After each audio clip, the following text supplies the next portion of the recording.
So I recently had to implement drag and drop between list view boxes in one of my applications, and I found it a little confusing with the documentation example program. So I created this bare minimum program just to help me out understand some of the concepts here.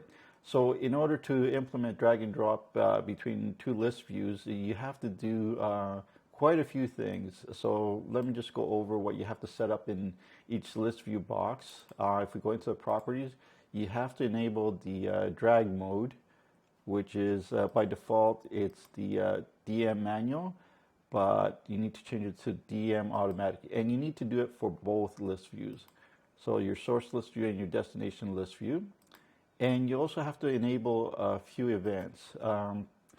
And in the source list view, you don't have to implement those unless you're going to be dragging things back. But if you're going to be just dragging from here to here, they only need to be implemented in the destination list view box. So if we click list view 2, that's our destination list box. And I already created them. And so you have list view 2 drag drop and list view 2 drag over. We don't need to use the drag over, but if you don't specify one, it doesn't work. So this is one of the gotchas I discovered. So you need to implement it, and it has to stay blank. So even though you don't put any code in here, if you delete it, your drag and drop won't work. So that's one of the things I discovered. So remember that. You need to have drag over, but if you remove it, it's not going to work.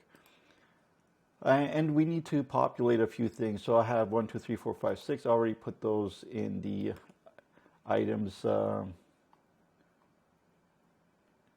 me find it, items. So it's already in here, and that's where you see it. But you could also add this at runtime, but this is the easiest way to just explain it right now.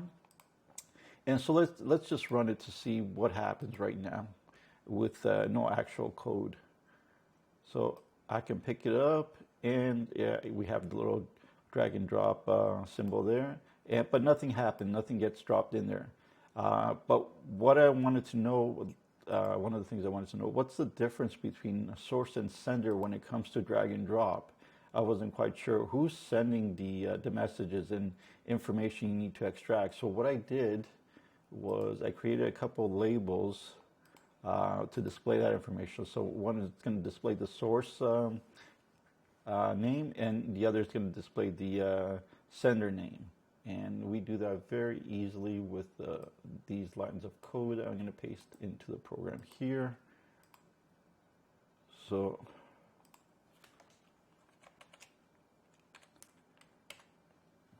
let's run it now and see what happens.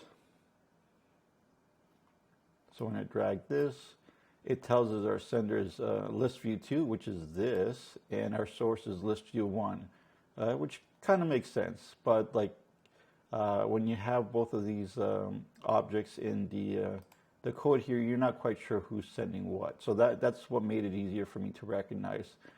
And after knowing that, I can extract the following information, which item was being dragged, and add it to the list view 2. So this little bit of code,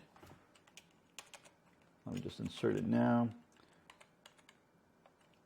I have to add index integer. And so what this does is it says, okay, we need the index. So this would be index 0, and this would be index 1, and so on, the more items you have. And then you have to extract the information from that item. So in our case, it's 1, 2, 3, and that data is stored in the caption property. So you'd have to specify items, index, then caption. And we use the add item for list view 2.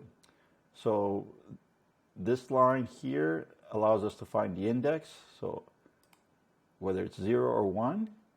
And this line here, using the index we got from this line, we can pull out the information from list view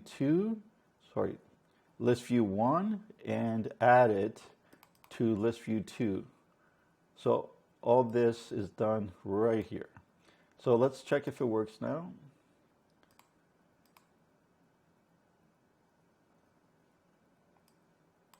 Yeah, there we go. And we can keep doing this forever.